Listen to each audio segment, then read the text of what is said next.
네, 오늘도 이렇게 주의 전에 나와서 또 각자의 처소에서 예배드리시는 모든 성도님들을 주님의 이름으로 환영하고 축복합니다.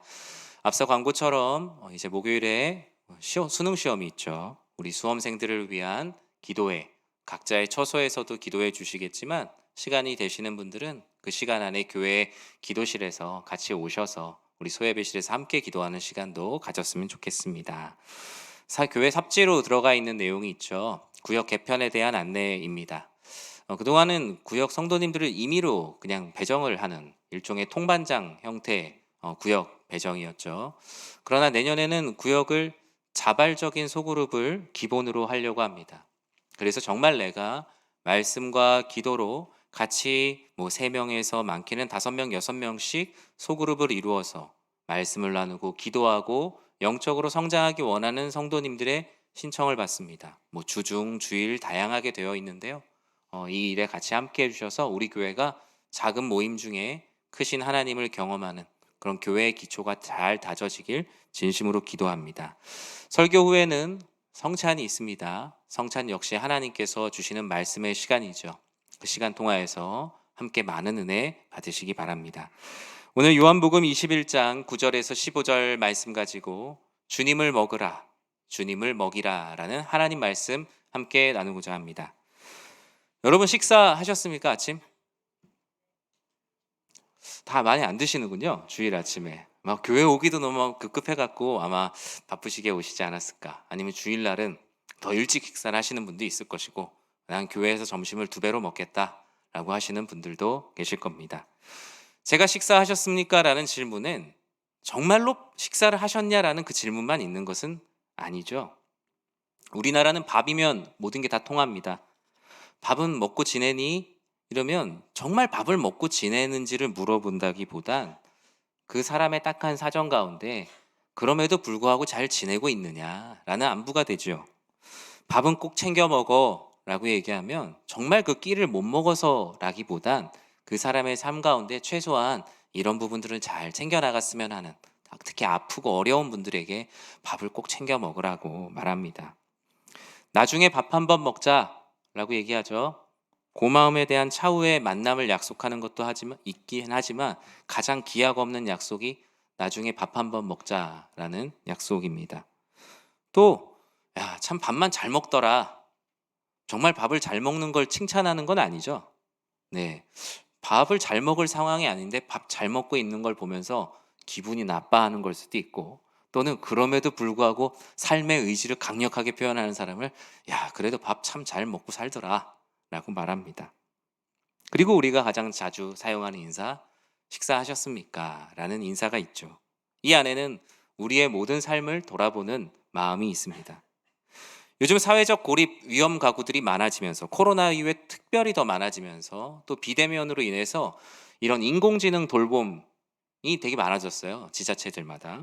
그래서 주일에 전화를 통해 건강을 자동으로 체크하고 식사 안부를 확인하고 3번 이상 수신을 하지 않으면 이제 관제센터로 저절로 연락이 가서 거기에서 지자체에서 집으로 연락이 옵니다. 어르신들 집으로. 그래서 전화를 해도 전화를 안 받으시면 출동하는 어떤 그런 돌봄 시스템도 지금 시작되고 있습니다. 사물 인터넷 등을 활용하여서 50시간 이상 전기 사용량의 변화가 없으면 자동으로 안전 신고를 하는 지자체도 있고요. IoT 스마트 플러그 그리고 뭐 살피미 앱 등을 통하여서 이제는 식사하셨어요라는 말이 하나의 시스템이 되어서 사람들을 돌보아 가고 있습니다. 그래서 이제는 아예 같이 살면서 어르신들의 삶을 돌보는 인공지능 로보트가 나와요. 그래서 로보트가 얘기해요. 약 드실 시간이에요. 이렇게 얘기하면 약 먹고 이제 그러는 거예요.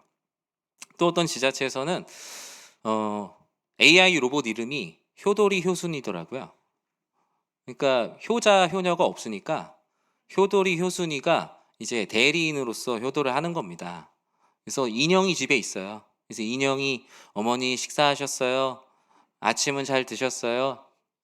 오늘 하루 즐거운 하루 되길 바랄게요. 이런 인공지능적 돌봄이 돌봄의 본질적인 문제를 해결해 줄까요? 여러분 효돌이 효순이 있으면 집에 자녀들 안 와도 되나요? 그렇지 않죠. 본질적인 문제는 해결해 줄 수는 없을 것 같아요. 예전에는 먹느냐 안 먹느냐의 문제만 있었다면 이제는 무엇을 먹느냐의 시대거든요. 보릿고개와 고도 성장 시대를 지나면서 밥 먹을 시간도 여유도 돈도 없이 달려왔던 시절이 있었습니다. 그때가 절대적 빈곤의 시대여서 아침마다 정말 밥을 굶는 사람들이 많았기 때문에 전쟁 이후에도 식사하셨습니까? 라는 그 안부엔 되게 많은 게 담겨 있죠.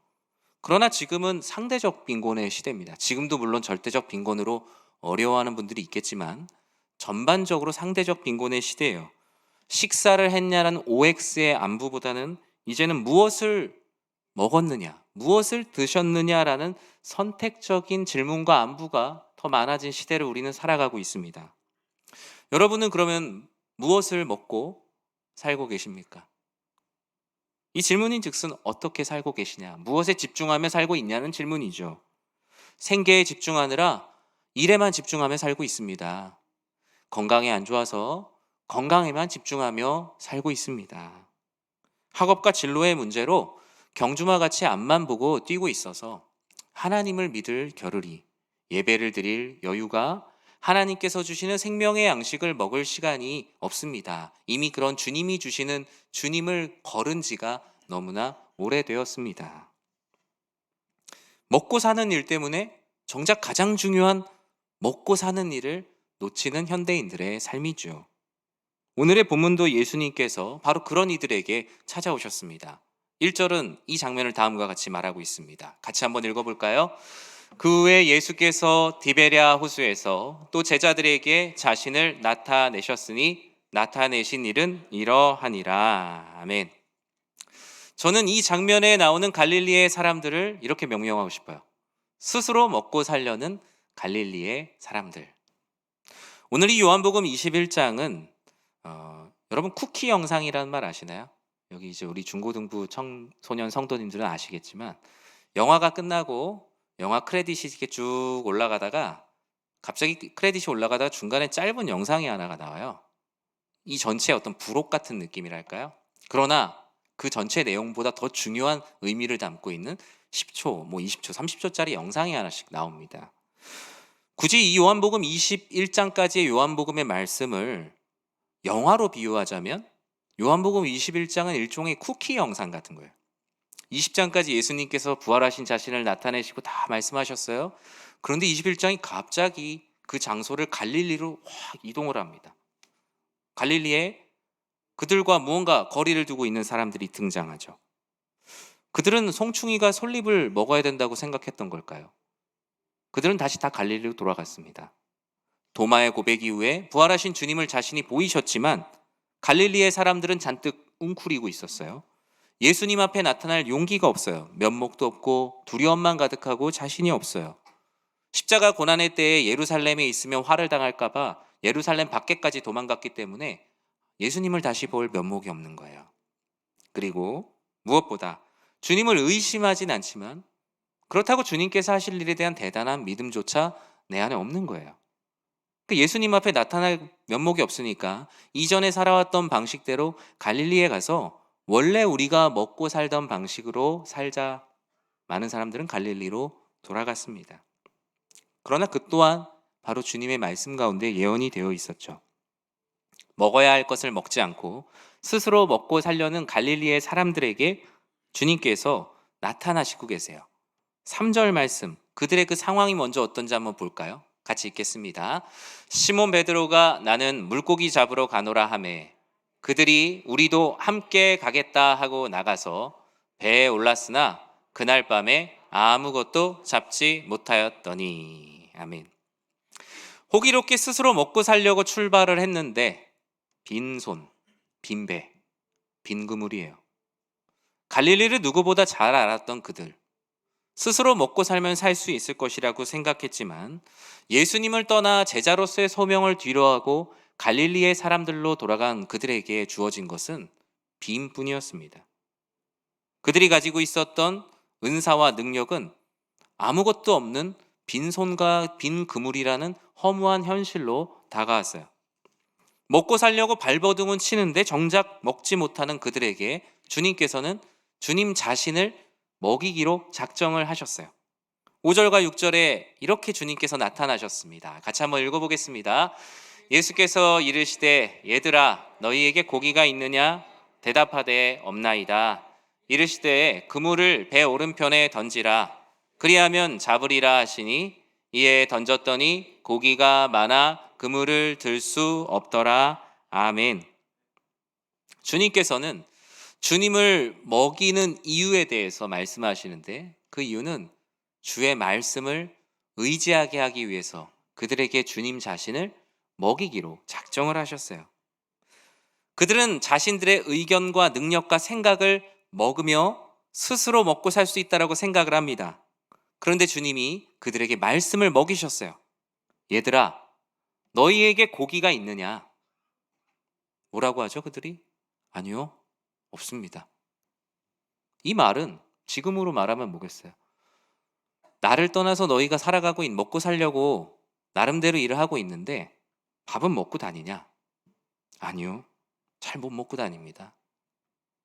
예수님은 제자들의 삶을 물어보셨어요. 제자들은 주님의 말씀 앞에 자신들이 주의 말씀을 먹고 의지하지 않고 있다는 사실을 고백하게 되었죠. 주님은 우리들에게 오늘도 말씀으로 찾아오셔서 우리들을 먹이십니다. 너희가 나를 떠나 나를 의지하지 않고 먹고 마시는 일에 아무리 발버둥 친다 하여도 너희의 손은 빈손일 뿐이요 빈 그물일 뿐이요 빈 배일 뿐이라는 것을 나와 같이 3년을 지냈는데 왜 알지 못하느냐. 주님은 우리의 치부를 들추려고 하시는 것이 아니에요.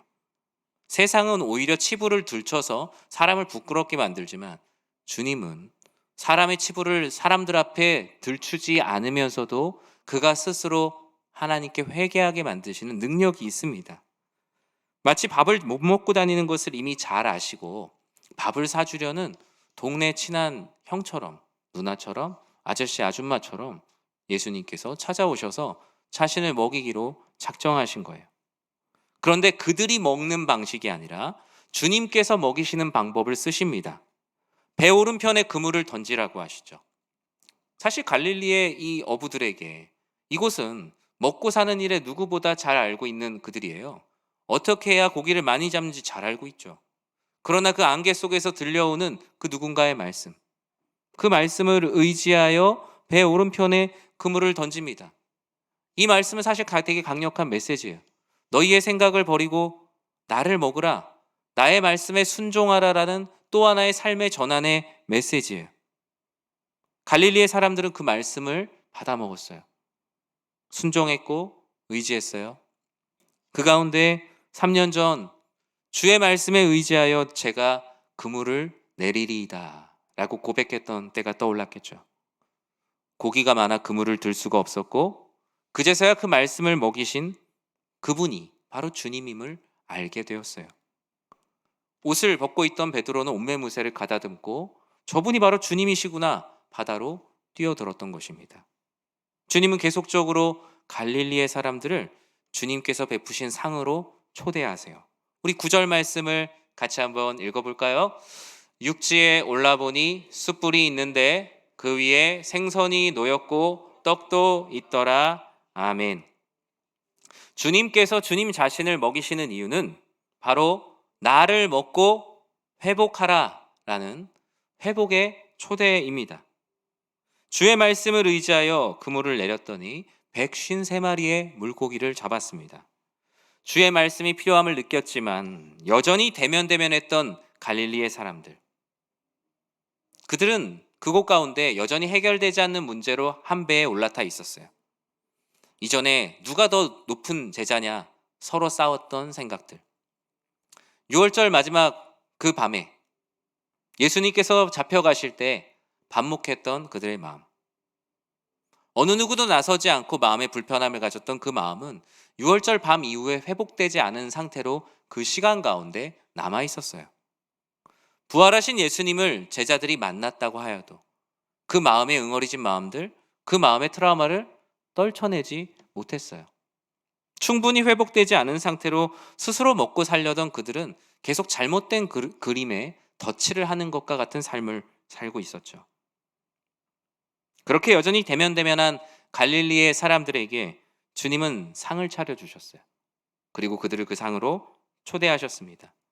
그들은 유월절 그 예수님께서 십자가에 못 박히시기 전날 그 전의 밤에 그 식사가 마지막 식사라고 생각을 했겠죠. 그러나 주님께서는 그것이 마지막이 아니다. 그것은 곧 시작이요 영원한 회복을 위한 초대의 상이다라는 것을 다시 한번 보여주십니다. 숯불이 놓여 있고 한번 상상을 해보세요. 잡지도 않은 떡을 어디서 예수님께서 구하셨는지 떡을 숯불 위에서 굽고 계세요. 잡은 생선을 가지고 오라고 하세요. 주님께서 준비하신 떡과 인간의 수고로 잡은 그 물고기가 한 숯불 위에서 맛있게 구워지고 있습니다. 밤새 스스로를 먹이느라 고단했던 그들을 주님께서는 이들을 위해서, 나를 먹이기 위해서 또 다른 그 숯불의 성찬의 자리로 그들을 인도하셨어요. 그리고 갈릴리의 사람들을 이와 같이 부르셨습니다. 우리 12절 말씀을 같이 한번 읽어볼까요? 예수께서 이르시되 와서 조반을 먹으라 하시니 제자들이 주님이신 줄 아는 거로 당신이 누구냐 감히 묻는 자가 없더라. 아멘. 오늘 이 자리도 바로 예수님께서 자신을 먹이시기 위해 차려놓으신 상입니다. 우리의 모든 예배는 바로 그런 자리고 우리의 모든 성찬도 회복을 위해 부르시는 주님의 성찬입니다. 주님은 아침 식사로 자신을 준비하셨어요. 십자가 고난의 밤에 도망간 얘기를 추궁하지 않았습니다. 우리의 죄와 연약함, 게으름, 정욕을 들추지 않으면서도 들춘 것보다 우리를 더욱더 부끄럽게 만드셨어요. 갈릴리의 사람들은 어느 누구도 예수님께 당신이 누구냐라고 묻는 사람이 없었어요. 이 회복의 상을 만들고 초대할 수 있는 분은 우리를 구원하신 그리스도 예수 외에는 어느 누구도 할 수 없다는 사실을 그들은 잘 알았기 때문입니다. 사랑하는 성도 여러분, 오늘 우리는 성찬의 자리를 갖습니다. 오늘 이 성찬의 자리는 밤새도록 수고하여도 스스로 먹고 살 수 없는 허탕칠 수밖에 없는 인생을 위로하시는 주님이 초대하신 식사의 자리입니다. 이것은 내가 먹고 싶은 것을 먹고 마시는 자리가 아니라 바로 주님의 방법대로 먹이시는 주님의 살과 피, 주님을 기억하며 주님을 먹고 마시고 기억하고 기념하는 자리이죠. 주님을 떠나 각자 먹고 살려고 노력했지만 배고픈 인생들, 주님은 그들에게 나를 먹지 않고는 너희는 살 수 없다. 주님께서 바로 그것을 가르쳐 주셨던 것입니다. 우리가 먹고 살기 위해 던지는 그물은 언제나 빈 그물이며 그곳에서 다른 사람들이 보았을 때 많은 물고기를 잡는 것 같지만 그 그물은 버티지 못하고 터져버리게 됩니다. 그러나 우리가 주님을 의지하여 주님을 먹이는 방법대로 주님을 먹고 사는 삶은 153마리의 물고기가 잡힐지라도 끊어지지 않는 그물이 되는 것이죠. 그것이 바로 주님이 주님을 먹이시는 그 주님을 먹을 때 일어나는 풍성한 은혜인 겁니다. 특히 오늘 본문은 베드로를 조명하고 있죠. 베드로는 많은 생각을 했을 겁니다. 대제사장의 집에서 그 숯불이 피어져 있던 그 마당에서 예수님을 3번 부인했었죠. 그런데 예수님께서 해변가에 숯불을 피워놓으시고 제자들을 불러서 아침을 먹자 하십니다. 숯불은 베드로에게는 트라우마 같은 존재였을 거예요. 그곳에서 예수님을 부인했던 그 3번의 시간들, 그리고 이 해변가에 다시 예수님께서 앉아 계시고 그곳에 떡과 고기를 구우시고 계시는 모습은 영화처럼 오버랩되지 않았을까요? 그들은 숯불 위 성찬의 자리로 부르신 주님 앞에 섰습니다. 다시 숯불 위에 놓여있는 주님을 먹었고 그의 마음에는 예수님이 다시 살아 숨쉬기 시작했어요. 그는 이제 갈릴리의 사람으로 머물지 않고 주님의 제자로 다시 깨어나게 되었어요. 마치 처음에 예수님께서 갈릴리에서 물고기를 잡고 있던 베드로를 부르셔서 내가 사람을 낚는 어부가 되리라 라고 말씀하시며 제자 삼는 사역 가운데로 부르셨던 것처럼 이 숯불 위에 피어진 떡과 고기를 먹고 마시며 그는 다시 주님의 제자로 부름을 받게 되었습니다. 주님께서는 주님을 먹은 우리들에게 요구하시는 것이 있었어요. 우리 15절 말씀을 같이 한번 읽어볼까요? 그들이 조반 먹은 후에 예수께서 시몬 베드로에게 이르시되 요한의 아들 시몬아 내가 이 사람들보다 나를 더 사랑하느냐 하시니 이르되 주님 그러하나이다. 내가 주를 사랑하는 줄 주님께서 아시나이다. 이르시되 내 어린 양을 먹이라 하시고 아멘. 말씀을 맺습니다. 주님을 먹은 자는 주님을 먹이는 삶을 살아야 합니다. 오늘 우리 본문의 15절은 소위 우리 밥으로 모든 인사가 가능하다 그랬죠? 밥값입니다. 밥값. 우리를 먹이신 주님의 은혜에 감사하여 무엇을 해야 될 것인가 주님께서 물으십니다. 그런데 그 일을 하기 위해서 주님에 대한 사랑을 회복시키시고 주의 말씀을 의지하게 하시고 너가 나를 먹었으니 너도 나의 어린 양들을 먹이라. 여전히 배고픈 많은 영혼들을 먹이라 라고 말씀하시죠. 송충이가 솔잎을 먹어야 하듯 모든 그리스도인들은 그리고 아직 주님을 알지 못하는 모든 이들은 주님을 먹어야 주 안에서 평안한 인생을 살기 때문입니다. 주님은 주님을 먹은 자들을 배부른 상태로 두지 않습니다. 그들을 먹이신 주님의 의도와 주님의 계획에 맞게 밥값을 하기를 원하시죠. 주님께서는 내가 이 사람들보다 나를 더 사랑하느냐 물으시며 그 밥값을 할 준비를 시키십니다. 주님의 말씀을 의지하게 된 베드로, 회복을 경험하게 된 그는 네, 주님, 제가 주님을 사랑합니다. 주님을 먹은 자의 대답이죠.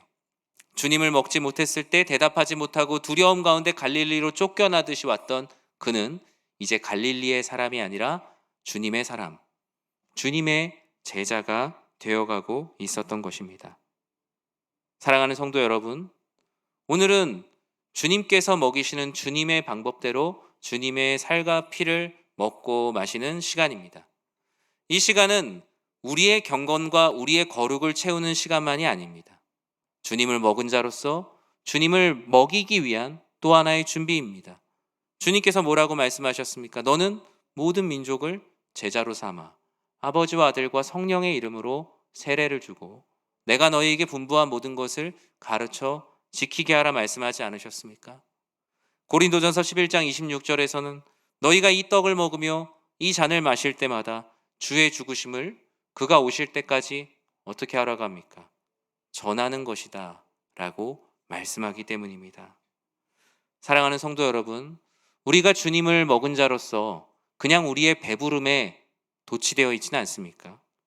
주님께서는 주님을 먹고 배부른 자로 배를 두드리는 삶, 배를 두드리는 교회가 아니라 그 배부름으로 여전히 배고픈 이들을 향해 나아가 주님을 먹이는 우리의 삶, 우리의 교회가 되길 주님께서 원하십니다. 성찬은 머무름이 아니라 나아감입니다.